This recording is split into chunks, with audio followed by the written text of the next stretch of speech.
And now I hit, let's go here, live on custom streaming. And got it. And I do believe that we are getting ready to launch yet another lunch conversations with Randy and Teddy. Welcome, folks. It's 12 noon on Wednesday. Today is the day before Thanksgiving. It is the 22nd of November. And you may be wondering, where's Teddy? So he's decided he had some other obligations. And so we were very fortunate. Leslie Spees joins us today as substitute co-host. Leslie checking in there. Got things under control.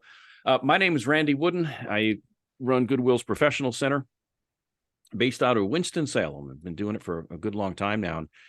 And really enjoy the work. It's a chance to help people go to where they want to go. And whether that's a new career or staying in the same field, regardless, I've got clients across the country, all different industries and job titles, that kind of thing. So if you are curious and thinking, hey, maybe now's the time, or maybe I want to get geared up for the first of the year, New Year's resolution, then find me on LinkedIn. We'll get you on the calendar. So let me throw it to Leslie. If you would introduce yourself, and then we're going to have some interesting conversation today with Paul LaVack. We'll get to that in a minute. But Leslie, a little bit about you. Yeah. Hello, everyone. I'm Leslie Spees. I have my own HR consulting firm called Influence HR Consulting based in Winston-Salem. I've known Randy for a long time, and I'm after his job. So I have to do real well today. No pressure. And that's all I have. Keep on talking a little bit. Now you moved into doing your own thing. I've got to get this live streaming set up on here. So I'm doing that now. While you're talking. I started my own HR consulting firm about a year ago, and I help busy leaders retain, engage, and develop their talent, influencing organizational health. And I would expect that there's some crossover with what Paul's going to talk about and what I do, because I do a lot of development classes on conflict and tough conversations and things like that. So, Paul, I'm excited to hear what you have to share. Well, good deal. And I'm getting close to being able to repost that. And I think I just about got that done. So hopefully nothing else jumps in the way and confuses me even more. So Teddy left me in charge of the engineering of today's show. So you get what you pay for. Paul LaVack joins us. Paul, I got to tell you, Paul, I never met Paul before, but as a testament to the power of LinkedIn, I conducted a search. I thought, you know what? With the holidays coming up, meaning tomorrow, and Thanksgiving's a big one, maybe not in your family, but in other families, it's a lot of drama time, whether it's politics, religion, sports. When are you having a baby? You're going to get married, all kinds of drama. And some people it just turns their stomach. And you're just like, I don't want to have to deal with that, but I have to deal with it. So why not bring in a conflict resolution coach? That's what Paul is. He's got a master's degree in this stuff. So we're going to understand a little more about how to deal with conflict, not only at family gatherings, but also at the workplace, because that is no exception. There's all kinds of issues that you can get into. And by the way, if you have comments or questions for Paul, please put them in the chat. Leslie will keep an eye on that. Paul, I introduced you by name and by nature of what you do, but why don't you explain a little more about who you are, a little bit more detail. Okay, well, like you said, I'm a I do conflict resolution coaching. I also work for the state of North Carolina at the old Employment Security Commission, which is now morphed into NC Works. Yep, I did that for 20 years, so that was kind of fun. And then also write. I have one book on Amazon, and I got 2 more on the way, and I have some short stories on Amazon. Well, do you? Interesting. Yeah, the old unemployment office, and I know it well. Exactly. In fact, the NC Works Forsyth County, North Carolina office is inside Goodwill in Winston-Salem, and so we know those folks well. And what street's it on, Randy? University Parkway, right by the Joel Coliseum. I think I've been there. I think that's kind of a big, pretty decent sized building, if I remember right. It is. It's right next to the Joel Coliseum where Wake Forest plays basketball. Right. It's right next to all of that. But yeah, Glad you could join us today from your busy schedule. I don't know if you're traveling. I'm going to ask both of you: are you home team, or are you a visitor for Thanksgiving, or how does that shake out? I'm at home. Fortunately, Okay. I've not had to travel. All my relatives were here in Greensboro, and now it's just basically me, my wife, the cat, and the dog, and the fish, of course. Can't forget the They fish. don't say much. Yeah, they don't, you No, don't. no, they're easy to get along with. It's good. How about The you, cat, Leslie? the cat's questionable sometimes, but I'm home team as well, and my husband does the cooking. awesome. So Oh, no stress for me, except for the dysfunctional family members that will be coming. and that leads me to that leads me to a ground rule thing here. Uh, who knows who watches this episode after it airs, because we put it all over the internet, and so there may be. We'll leave out the names to protect the guilty. If is that a fair way to put it? All right, so let's understand the why first. I always ask that. This was something you chose to do partway through life because you spent time at the unemployment office, and so now you made a change. What's the why for you, and why you went that direction? Well, like I was working at the Employment Security Commission, Mhm. and it's a good job. It was kind of a job you could feel good about. You were helping Yeah. people. So I wanted to say something that was, say, kind of in that same vein. I'm not looking like get super rich or anything, but at the same time, I'm not looking to stay the same level forever and ever.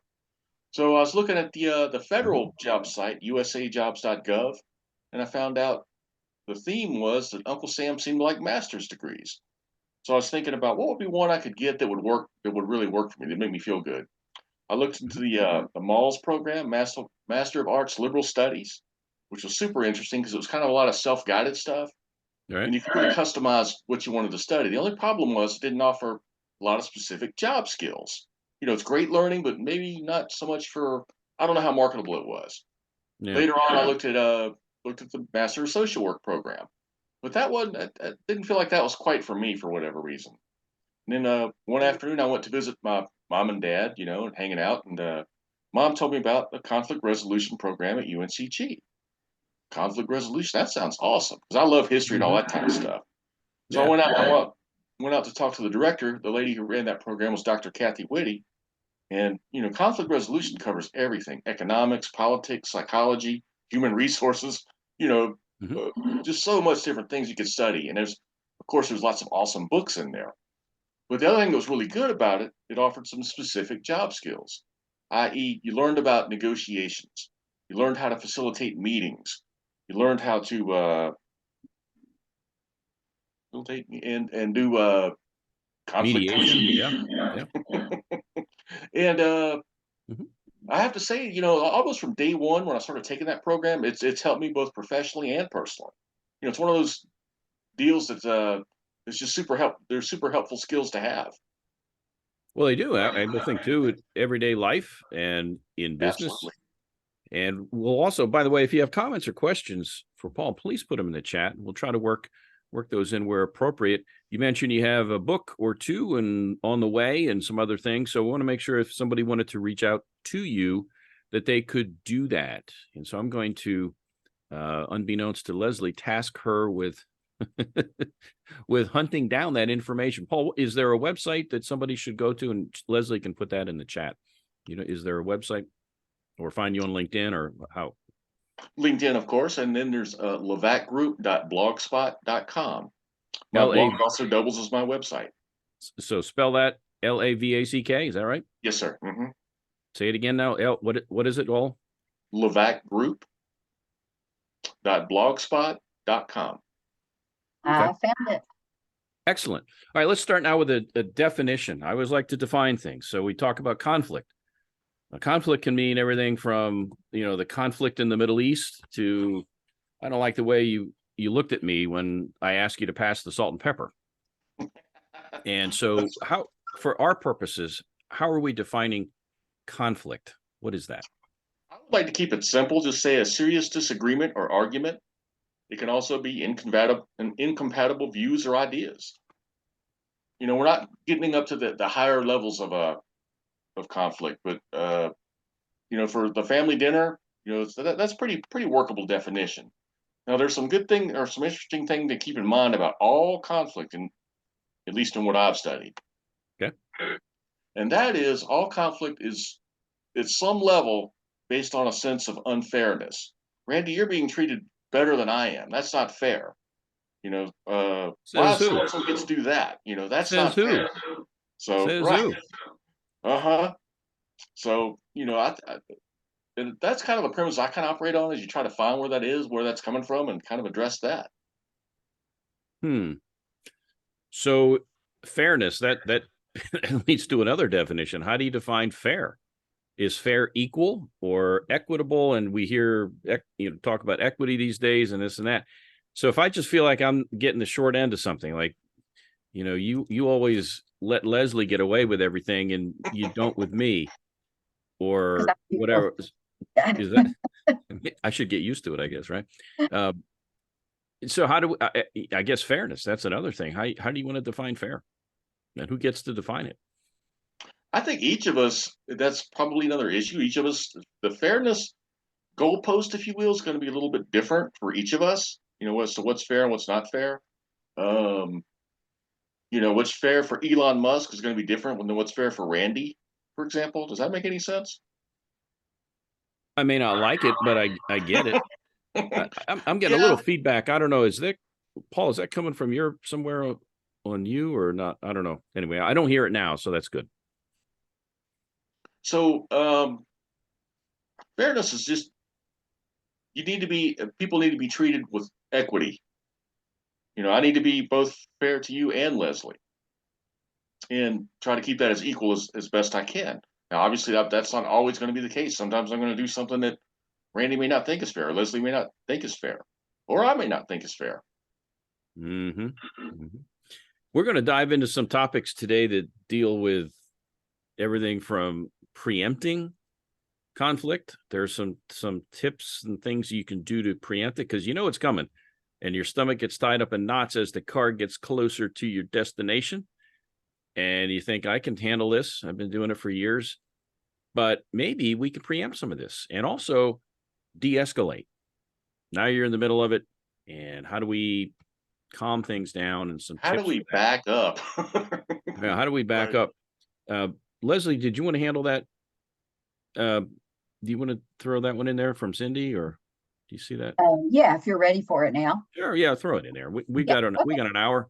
Okay. Cindy is asking, how do you handle a person trying to tell a group what to do at a first meeting where everybody is pretty much equal? I guess it would depend on, I hate to use this. I'm going to probably say this a lot today, but it depends. If that person is the boss of the company, we're theoretically all equal, but they're the boss of the company, it's going to be different. And I, as a mediator, would probably talk to them directly and try to figure out, the first thing we got to do is establish our ground rules. Is how are we going to, how do you want to conduct this meeting, guys? You let everybody have a say in that, and preferably you write it down so everybody can see what's being written down and agreed upon by the group. So that'd be my thing, is just say, hey, how are we going to conduct this, and let the group kind of decide how they're going to conduct it. I can't walk the person upside the head and say, hey, you're interrupting me. So you got to be tactful about it and just say, hey, I appreciate you trying to help out. Now, how do you guys want to conduct this? What's going to be our ground rules? And let the folks talk. What do you think, Leslie? I would agree. What, Leslie, are you getting with the feedback? Keep talking, Leslie. Yep, keep talking. Me okay. I was just going to say I would agree with what you said. I mean, I think the best you can do is really try to set some ground rules on the front end, and whoever's facilitating the meeting, trying to make sure that everybody gets equal airtime. We had an interesting situation, and it was by design, with Leadership Winston-Salem. I was in the class of 2022, the best class ever. And I was one of 8 people, and most of the people in Leadership Winston are leaders or aspire to be, or they're typically not the backbencher that doesn't say anything and just goes with the flow. Usually there's somebody that gets involved. What they do is they put 8 of us together and they say, there is no leader here. you guys figure it out. And it's interesting based on personality types, whether Clifton strengths and others, to understand sort of who kind of, I don't say takes control, but it's interesting because that is a case where we are all theoretically all peers. None of us are being paid to be there, but we all made it work. And it was really kind of an interesting, I'll call it an experiment, but it's something that leadership does every year. I just found it interesting because one of the first times I was ever in that situation. And In facilitation, we call that the storming phase, where everybody's storming? together. You're trying to figure out how this is going to go, how it's going to work. Storming, forming, and norming are the levels that I am Oh, familiar okay. with. You storm, you brainstorm like you guys, you're trying to figure out how this meeting's going to go. Then you get it formulated how it's going to go. Then you start performing, doing the task at hand. And if I, as a group facilitator, if I've done my job really well, you won't even remember my name a month or two later. My job is to, as the facilitator, is to stay out of the way of the meeting. To let the folks who are that the meeting is for, let them have the meeting, and withdraw myself as the facilitator. But storming, forming, and norming. I did not know that. So that's interesting. And I see Cindy went through that very same process with her leadership high point class. So it's not just unique to Winston, but it's a really good, I think, good exercise in teamwork and realizing that you don't have to be the leader all the time. And everybody has different strengths, different personalities. So it really blended quite well. All right, let's look. So we've talked what conflict means. So now we're talking let's say for the first good part of the show, we'll talk about family gatherings. And then as time permits, we'll also dovetail into the business side of things as well. But let's look at egos. We all have them. Even people who say, I don't have one. We got them. And help us understand this you versus me business and what does all that mean? You versus I is more about the words. If you want to avoid conflict in your life, do all you can to get rid of the word you. Leslie, you don't understand this. Randy, you're not doing that. If I say that way to you guys, it's automatically going to put you on the back foot, put you on the defensive. I'm being attacked. I don't like this. Right. So what you replace you with is I. Hey, Randy, let's see. Randy, I don't understand this. Can you help me out with this?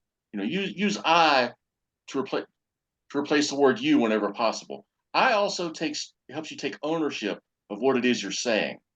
Randy, I think this is unfair. That way I'm giving you a chance to explain yourself, hopefully without making you feel attacked. Versus you aren't being fair to me. Right. Why did you do that? When you start throwing yous around, that's when the spice gets going good, I guess you could say. But yeah, Awesome. replace the word you with I as much as you can. And get rid of the word you out of your vocabulary, and your life will be much, much smoother. Also, always and never. You always do that. Why do you always interrupt me anyway? How come you never show up when you're supposed to? Right. How come you never bring any food to these gatherings? All you do is eat. That would be me. I just made that one up. All right, so there's that. Leslie, any thoughts on that? Again, I've got two experts on this stuff, so I'm just kind of in the middle going, ooh, this is really cool. Have you run into anything that could add to what Paul was saying? Yeah, I mean, just to kind of build on that, I too teach about I statements as I talk about, giving feedback and tough conversations and things like that. And we did have a comment on here from Rachel. She said, I believe when everyone is seen and felt as an equal, you build trust and get the most authentic responses. Just kind of in support of our previous conversation. Mm-hmm. Something too that, and I really try my best to adhere to this, and it's never to challenge someone in front of others. And if we're seated at the table and somebody spouts something out there, now it's like right out in the open. It's one thing if we're sitting there on a couch deciding, whether to have our third piece of pie or take a nap. Does that create issues when it's so blatant that you can't? I'm not sure there's a way out. I mean, is there? What do you say when that's now the room is dead silent and everybody's staring at you? Ideas? I can't I would get your say, tongue. could you repeat that? Help us understand that. Okay. Ask the person to repeat what they're saying and just see how much buy-in they really have to whatever the statement was. Let's assume it's something pretty bad. All right. And see, in other words, you give them a little space to maybe back up a little bit. Yeah, and make them restate it. Yeah. Okay. Is that really what you wanted to throw out with all the family and everyone here? Is that really what you wanted to say today? Yeah, it is. Interesting. And we also have another comment. I think Dan had mentioned that a lot of conflict is really just a miscommunication, difference in understanding. And that may or may not always be the case in a family thing, because I kind of know which family members are going to be the challenging ones. But, again, you don't know what you don't know, and something else may pop up. So that was a good, thank you, Dan. Thanks for that comment. Let me Any go other back a little thoughts? bit, Randy. Say again? Let me go back a little bit. Please. Yeah. To preempt the whole thing. Now today is Wednesday and Thanksgiving tomorrow, so it may be too late for this. But one thing you can do for Christmas or maybe next year is, if you know you got a problem person, someone that's going to be difficult or someone that's going to instigate some drama, be not nice, whatever, is talk to some of your other family members ahead of time. You'd be surprised, everybody else is seeing the same behavior and they're probably not overly thrilled with it. But I think your family has probably got more good ideas than you realize. If you get it out in the open and address it, and see if you can't figure out with your family members how to kind of head some of this stuff off. I think that's another thing to do even before you get to Thanksgiving dinner. Yeah. So ground rules. That's a whole new topic here. Setting the ground rules. And so that's one way, is having that discussion ahead of time. Who ultimately sets the rules, though? Is it the host? What if I'm not the host, but I'm the one who feels like I'm getting the short end of the stick here? Who sets the rules? Well, ideally, it would be everybody kind of agrees to certain norms and behaviors, but that's probably asking a little much for dinner at Thanksgiving. Mm-hmm. But I do think that you could get, you get a couple of people where it's not one person sets it, but you do it hopefully as a group. Whoever kind of the most respected folks of the family would be kind of the ones, I would think. Leslie? Yeah, I mean, I think it would be a collaborative discussion, but yes, I think probably the most respected, and the host certainly should have some additional say-so as they're hosting. Yeah, you would hope so. You would hope so. All right. So, one of the things that I don't know, when I learned it a long time ago, whatever, it's one thing to complain. And if all you do is go to your boss and complain about stuff and you don't try to offer any solutions, at some point your boss is not going to want to listen to your garbage. And I shouldn't call it garbage. It's not garbage to you, but the reality is, you know what? Why don't you try to offer a solution instead of just complain? So let's talk about elicitive versus prescriptive. Help us understand what you mean by those terms, Paul. So when you go to the doctor, you see them for whatever your ailment is. They give you a prescription. They send you, here, go get this, take this, call me next week. See how and call me next week if you're not feeling better. Yeah. Elicitives I think, Randy, I think the answer is within you. I think the answer is within Leslie. I got to help you figure out what that is. That's my role, is to ask the right questions to help you figure out the answer for yourself. If you figure out the answer, you're going to have a whole lot more buy-in than if I say, Randy, you just need to do this, this, and this, or Leslie needs to do this, this, and that. But if I help you figure out what the ultimate solution is, that's much more likely to be effective in the long run, I think. Does that make sense? It does. What are some questions that you would ask to help draw it out of me? Give me some ideas on some of that, because that's going to happen. Yeah. Well, Randy, you think so-and-so's the case. What else could possibly be driving this? What else could you tell me what else is driving this problem? And you get to think about Well, if it's not what I think it is, what else could it be? Okay. Randy, can you give me some more details? Can you give me the history of this? Tell me some more backstory of this. So much of our lives is storytelling. And where did the story start to go off track, so to speak? Let's rewind the tape here a little bit, as it were, the metaphorical tape. Rewind that and tell me where things started to go off track and what you did and maybe what you could do different. And you're doing that individually to one person. You're not doing this to a group. So it's just one-on-one. Right. Yeah. Otherwise, I got this one for you. I got a knuckle sandwich for you. Leslie, any thoughts? Chime in on that about how you approach, patient heal thine self. Say that again, Randy. My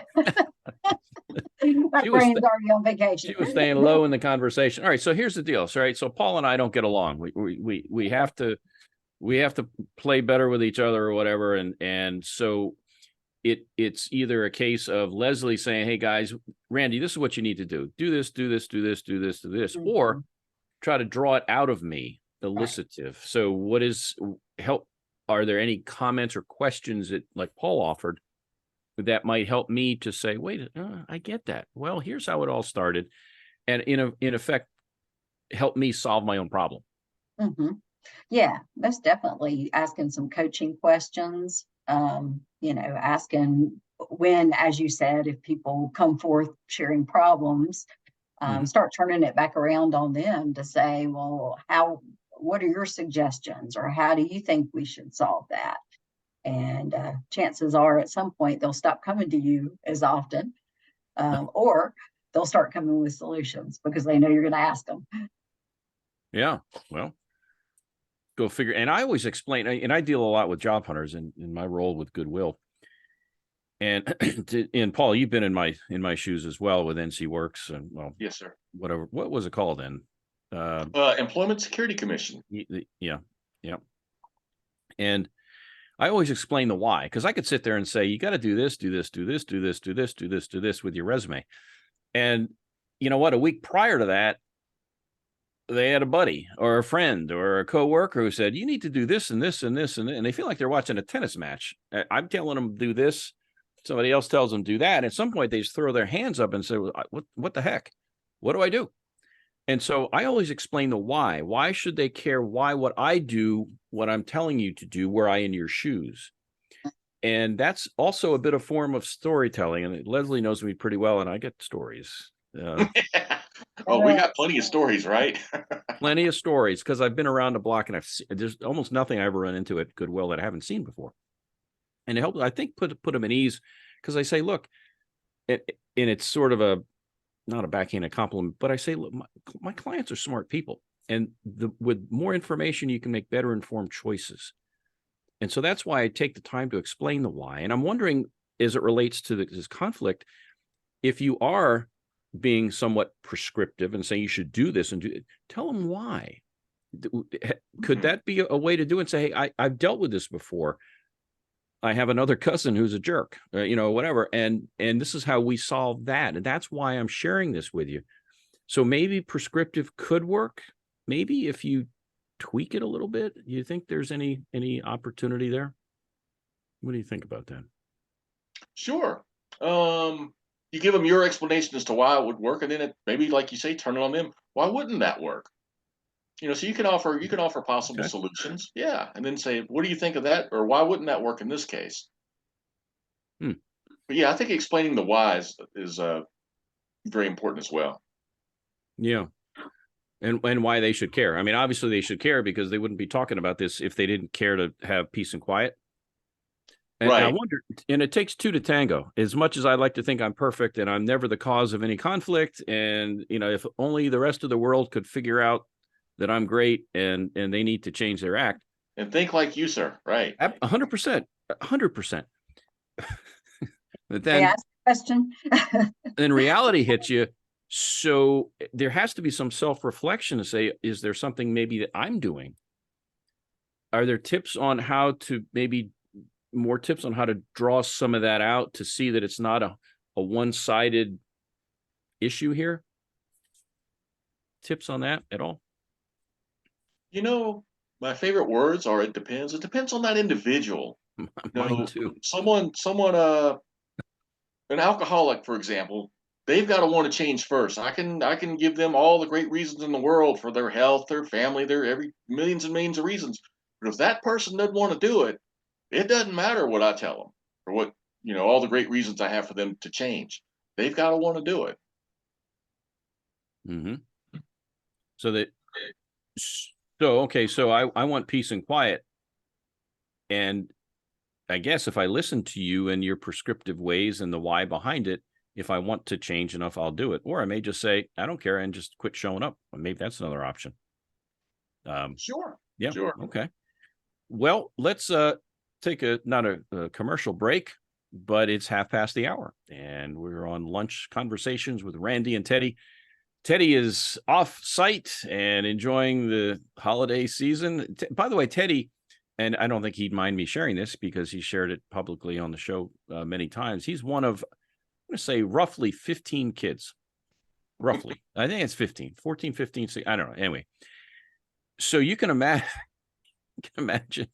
imagine all of that, assuming you can get all of them together with their spouses and their kids and their grandkids. And I'm sure there's room for a little drama there. And I'm not picking on Teddy, but I'm just saying that anytime you get a large group together, you're always going to run that risk. And so Teddy's again, he's out today. He'll be back next week and will be our host. We have Leslie Spees filling in for Teddy as our co-host. So if you have any comments or questions for Paul LaVack, why don't you put them in the chat? We're talking today about conflict resolution at family gatherings, and also we're going to pivot and talk a little bit about the workplace as well and how we may want to deal with some of those challenges. So let us roll on. We talk about co-creating the rules. You mentioned that a little bit earlier. What does that mean? Co-creating the rules or the guidelines? Well, I don't know if you could really do that at Thanksgiving dinner. Maybe you could, but I'm thinking more in a professional setting, whereas you let the group decide what rules and whatnot they want to go by. Right. And obviously, or ideally, you'd be able to write those down where everybody can see them and point to them and say, does this sound good to everybody? Or, no, I don't like that for what XYZ reason. And if it's a good enough reason, we scratch that rule. So, but you let the group, and that's also creating what I was talking about earlier, the buy-in. You're letting the group kind of run the meeting. They're running it maybe through me, but it's their meeting. It's they're the ones that are trying to get something done. So let them set up how they want to run it, i.e., create together the rules and guidelines they want to go by. Mm-hmm. Yeah, Leslie, anything to add to that about the co-creating the rules? Yes, I think it's a great strategy. I mean, I use it in the workplace to help groups come up with team guidelines or ground rules, whatever you want to call them. Mm-hmm. They just have to be reinforced. It's a little bit different at a Thanksgiving dinner versus in the workplace. But if you develop them, you just need to make sure that you're reinforcing them and reminding people that they're there and that they're used for accountability. And it's not personal. Yeah. That's right. I do have a question, and then there's a couple in the chat as well. Mm-hmm. Paul, do you use any assessments in your work? No, ma'am. I'm just curious. You don't? Okay. All right. How are you with conflict personally? Because I think most of us are not lovers of conflict, but there are some personality types that are more amenable to that than others. So just kind of how do you approach conflict personally?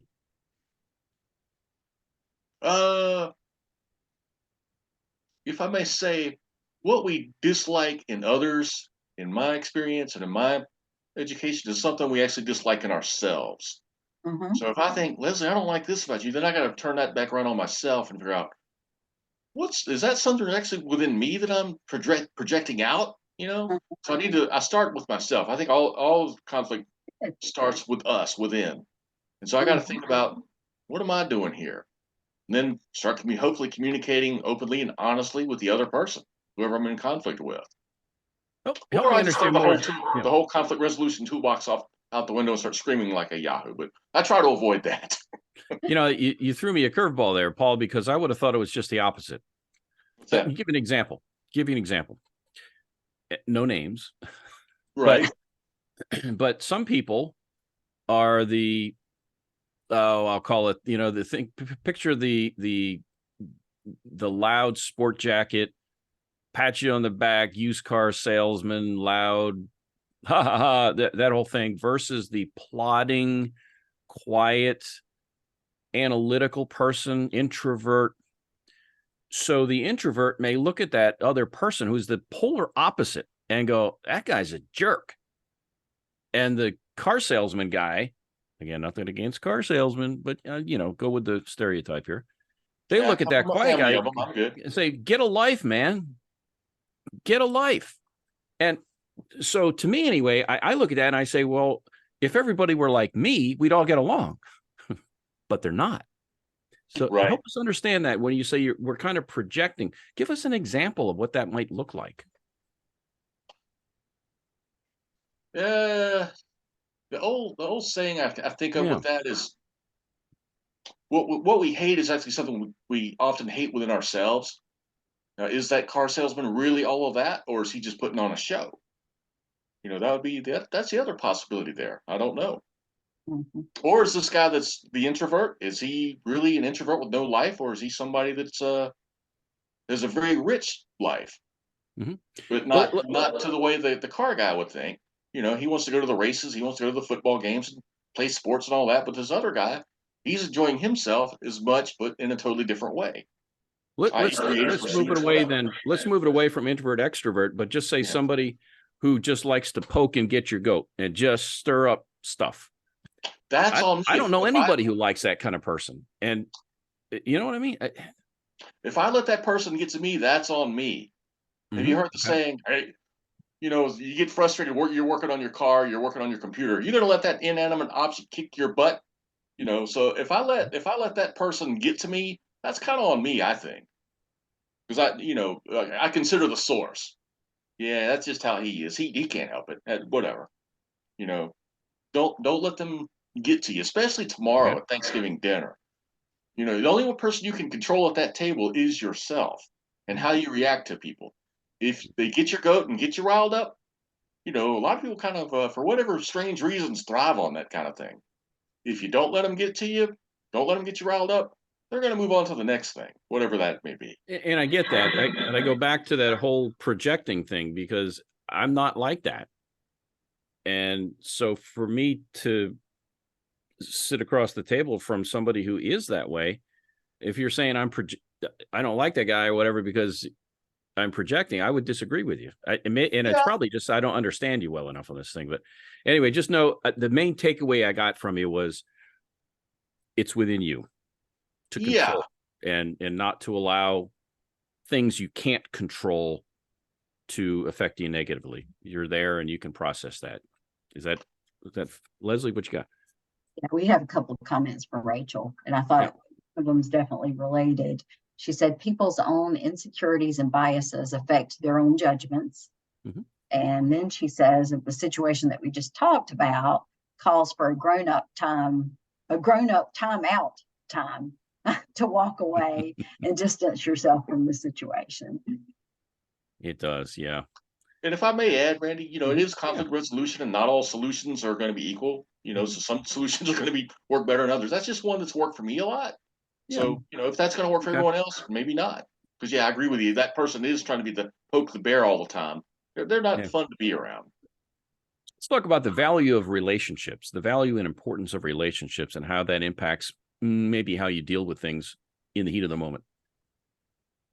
Well, this applies to Thanksgiving dinner as well as other things as well.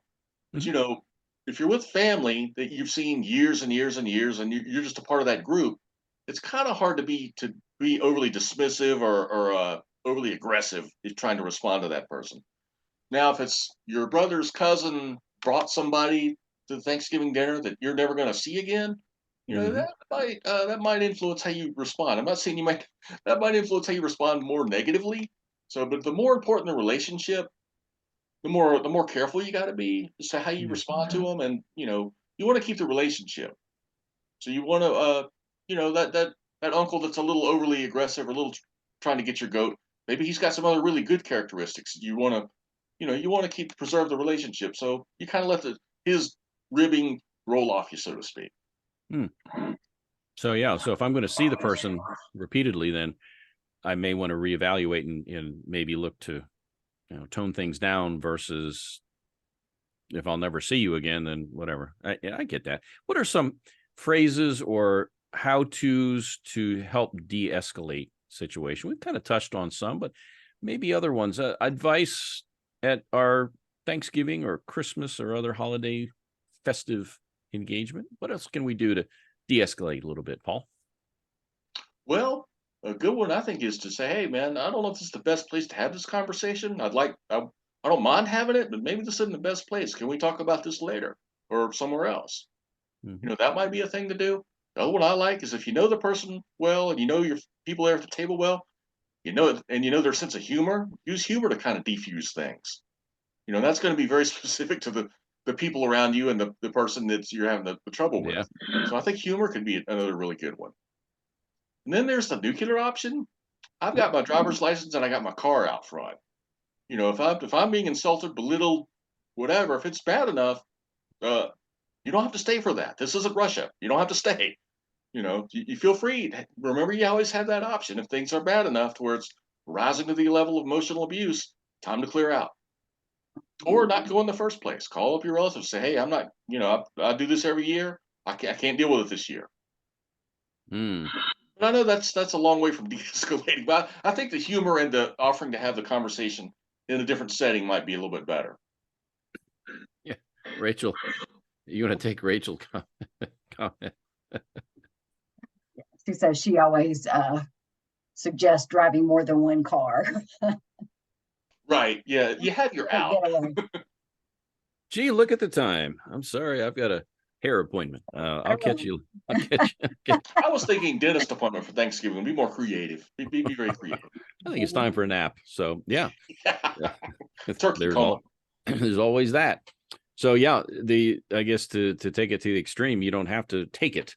You can leave, and of course that's going to create drama the next time around. But anyway, it will also buy you time to work things out. You can hopefully in the interim you can talk to other family members and hopefully talk to that person and kind of hopefully it'll buy you a little time maybe. Something you mentioned when Paul, you and I were talking the other day in preparation for the show, and it really struck home with me, hit home, and I thought, hey, this is really good information, and it's the seating arrangements. It's changing up maybe who's there. Like you said, in the one case, if somebody's irritating you, but you're not going to see them again, then I guess you can kind of go nuclear on them if you had to. But the value of changing up the dynamics in the room, having this other person there, that may affect how people act around them. Does that make sense? It's related to I think it's related to systems theory. You change one small thing, Okay, and it changes the whole system. Like if you switch something on your engine in your car, the whole car may not work anymore. The same thing with group dynamics. Not everybody, but I remember as a little kid, I always sat at the same place Thanksgiving. I know where Dad sat, I know where Mom sat, I know where my uncle sat, I know where Aunt sat. It was kind of the same thing. And if you go in and do something as simple as just change that seating a little bit, it's going to change the whole vibe of the room, or could change the whole vibe of the room. It's kind of fascinating, I think. you also offered up. I think you offered the example of a child in the car with his mom or his dad or whatever, and how they maybe misbehave more. But if you put a stranger in the car, then they're not going to act up as much. I don't know if did I handle that right? Did I understand you on that? Yeah, that was the example. I had a crazy uncle that you put a kid in the car with him. He was a wild man, big beard, long hair, and big old huge dude. And you don't know how that guy's going to react if I start acting out, start screaming my head off. You don't know if that guy's going to pull the car over and get out his belt or not. Whereas mom and dad, you probably know what they're going to do. You're used to them. Whereas this other person, you're not used to it all, and if you're smart, you're going to lay low and get a feel for how this person's going to be. That makes sense, I think. Yeah. And So I think that maybe, goes in the workplace too. If you get a new person coming in, that new person is going to change the whole atmosphere in the room. yeah. Leslie, you want to speak to that? Um, I would agree. I mean, it definitely changes up the team dynamic. Okay, well, And we do have another comment from Rachel, which I think is good. She's just full of them. She says, with the Thanksgiving, another option is meeting yeah. with family in a public location versus a private setting. Ooh, Hopefully that'd be helpful. let's go to the Golden Corral, baby. I've Load up, before. bring all the garbage bag of food and take it home, and we'll just. The other cool place to go if you want something different is a Chinese restaurant. I did that one year. Uh-huh. Yeah. Well, yeah, that's another example of changing up the dynamic and changing the location and so forth. So, all good information. We've kind of covered pretty much everything on the talking points about in the family gatherings. Value of humor, the I versus you. We touched on that, the exit strategy. And now let's pivot to the workplace, unless either of you has something else to add about the family gatherings. We good? Anything? Okay. All right. In workplace, I'll use the word consistency. Paul, help us understand why that's so important. It goes back to the idea of fairness. Mhm. You have to have everybody's going to have every company, every organization is going to have rules, guidelines, expectations. That's all well and good, and that's great. But everybody needs to know what those rules, guidelines, and expectations are. And in my experience, the biggest, if you want to throw some gasoline on the simmering conflict, is start treating people differently. This person gets to come in 10 minutes late, or this person gets to leave 10 minutes early. I don't know why that is. Why is that? That's going to make me, that's just going to make the hair on the back of my neck stand up for all the wrong reasons. So you have to be consistent and you have to be fair with everybody. What I do for employee A, I got to do for employee B. Yeah, because if I see that you're tolerating some bad behavior with somebody else, but not, you're not enforcing that, then I feel like I have carte blanche to, I guess, do whatever I need to or want to, I guess. Leslie, you deal a lot with the workplace. Right. And so there's a lot of similarities, it sounds like, with consistency and fairness and so forth. Any tips for, other than, hey, it's my way or the highway, if you want to work here, this is the ground rules. Anything like the carrot versus the stick on this thing, and anything you can offer to encourage folks to be able to set those guidelines of consistency? Yeah, I mean, I'm not sure this totally answers your question, but I think it's very important. So if Randy's wearing his pajama pants to work and I have an accountability conversation with Randy, Paul's wearing his, but I kind of like Paul better, so I don't say anything to him, then that's not being fair and consistent. That's going to result in a lot of drama. And really, I can't hold anybody accountable because I'm permitting the behavior. And what you permit, you promote. One of my favorite sayings. I like that. The fairness and consistency and accountability is just crucial if you want to try to minimize drama and engagement and things like that in the workplace. All right. So what if I'm not the manager and I can't, quote unquote, set the rules? Or what if this person that I'm having an issue with at work is not in my department? Let's take a couple of those hypotheticals. I'm not the boss. So what do I do? Well, if it's somebody in another department, I let that other department worry about it. It's not my day to watch that person. But if it's somebody I have to deal with day in and day out, I want to go to that individual first before I go screaming off to a manager or something like that. Hey, Randy, I see this is going on. Could you tell me more about this? It's making me feel funny. What's going on here? And I give you the opportunity to explain what's going on, and hopefully you and I can resolve it. I remember one time, I don't remember what the issue was now, but my immediate supervisor said, "Hey, let's you and I go have a clear the air meeting." And we went into a little room and we had a little talk, and I forgot what the issue was. But after that, we were good to go, But to take the direct approach first before you go running off to HR, before you go running off to manager, if it's appropriate. If it's something really bad, that may be different. Yeah. Go to the source. Yeah, right to the source. Leslie, I remember you and I was heckling you at the time from the crowd at our SHRM thing. You have I'm going to say like a 3-step method of when you do this, I feel this way, or what. Can you divulge that deep dark secret so that with our audience? And I think you're referring to the Bean model for giving constructive feedback. So what that is you describe the behavior, and in doing that, you use I statements. You describe the effect or potential effect, that's the E, and then you ask a question to give the other person a chance to share, because there may be something you don't understand and you want to get their perspective on it. And then the N is together, hopefully you come up with next steps of how you're going to handle things. So what is that acronym again? BEAN. So it's behavior, effect, ask and listen, and next steps. Okay. Paul, anything else to add to that at all? Just throw it out there. I guess that would be so Leslie, that'd be like in a review type situation where you're talking with an employee, one-on-one kind of deal. Yeah, it's more like constructive feedback conversations.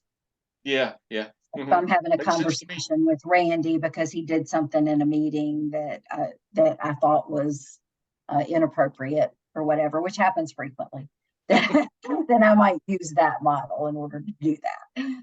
Pay no attention to what she just said, Paul. I'm just telling you. Pay no attention to that.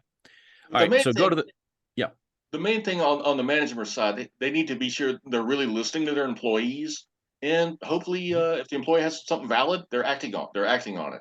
Because nothing's worse than being in one of those kind of meetings, and then, I told them all this stuff and nothing happened. So I think that the other side of that is the management takes that employee seriously and treats them accordingly. There's something to throw in here. I remember when I was a kid, my dad and everybody involved with this is deceased and whatever. So there's no nobody's going to see this, whatever. But he felt he was being unfairly treated. And where I'm going with this was he documented the cases of that. And unfortunately, it was the boss that was allowing inappropriate behavior. But I don't know that my dad ever went to the boss's boss.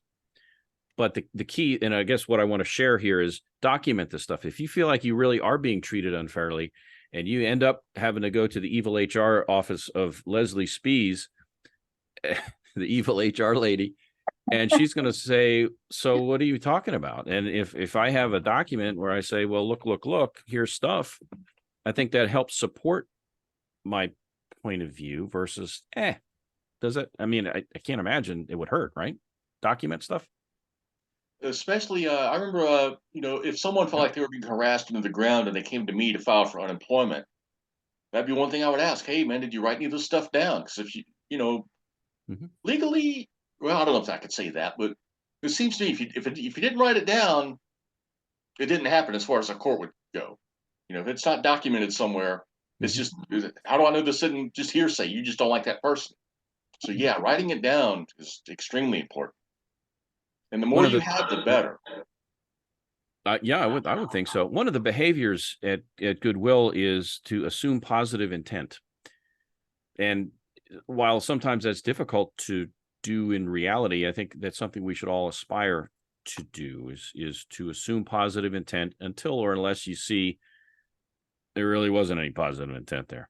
And to trust until proven otherwise. I mean, give people the benefit of the doubt until they don't deserve the benefit of the doubt anymore. Until they prove otherwise. Yeah. Am I a little harsh on that, or is that legit? I think so. Your coworker, you're in a professional environment. You're in the work world at the very least. Yeah. You want to trust that person has some idea for what it is to be a good coworker and professional and whatnot. And so, just assume that that they're going to be on the up and up with you. They're going to, they're going to at least hear you out as to what your concerns are until proven otherwise. Hey, we got a few minutes left. Paul, I'm going to ask you for a couple of takeaways here in a moment. Bud Foist, I'm going to ask you, how do you make your money? And if somebody wanted to consult with you, how would they go about it? Do you do individual? Do you consult with companies? How does that all play out? Oh, don't worry, I'm rich off the state retirement system.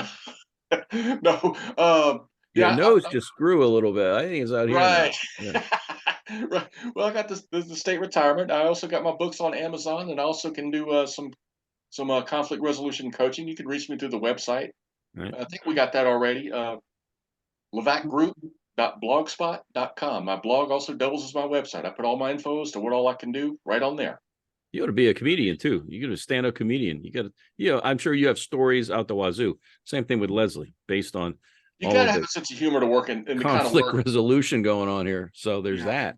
Hey, listen, we've got a couple minutes, 3-4 minutes left. Just give us a couple good takeaways, things that you really would like us to remember, especially as we head into tomorrow and our Thanksgiving family gathering. So my biggest thing that I got out of conflict resolution is the whole I versus you thing. Start off with use I as much as possible and try to get rid of the word you as much as possible. That'd be number one. I think that'll just make a huge difference by itself right there. And on a kind of a more serious note, I don't know if I think I mentioned a while back, there were lots of cool books within conflict resolution. Mhm. And there's one that really stands out to me. It's kind of grim, but I think it's something that everybody should read. That's Becoming Evil: How Ordinary People Commit Genocide and Mass Killings by James Waller. It's a heavy book, but it's a real eye opener because you got to think about the ones that were in the concentration camps, the ones that were running all that. A year or two before, they were working in a butcher shop or working on cars. You know, and we got to figure. And that book goes over how we transition to dehumanizing other people so much that we can do unspeakable things to them. I think that's vitally important. I hate to kind of leave on that real serious note, but I thought it was worth sharing. Well, and I'll pile on because I can. Yes, sir. And you think in our domestic political climate in the last X number of years, and throw in a healthy dose of social media, and anymore, I say, look, nobody gets out of here alive, right? And you got to learn to play well with others, even if you disagree. It doesn't mean they're your enemy and have to be eliminated. And Exactly. I think too often we become tribal. And if you ain't my tribe, you should be dead, or silenced, maybe, to be, use a different term there. And it's easy to make that leap when we're like we are now. We're hiding behind computer screens, and I'm only getting my information from a few sources, et cetera, et cetera. It becomes much easier to dehumanize. That's another important term in conflict resolution when you talk about wars, genocides, and things like that. Because when they start using that dehumanizing language, that should be a major red flag. One of the things that I found to be interesting and valuable, and I'm not saying I have to agree with them or vice versa, but it's to actually just sit down and talk to somebody. It's easy for me to demonize somebody who's not like me. But when I begin to realize that we have more in common than we don't, they have families, they have concerns about their kids, they have concerns about safety, they have their fears and apprehensions just like I do, and our imperfections. I know, Leslie, that's hard to believe, but Right.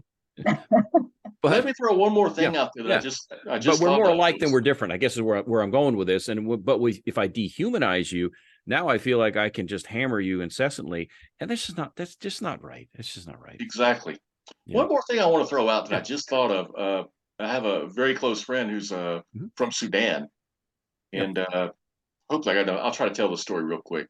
I fell in my house one night, and this guy, my buddy Abdul's like, you call me 24 hours a day, 365.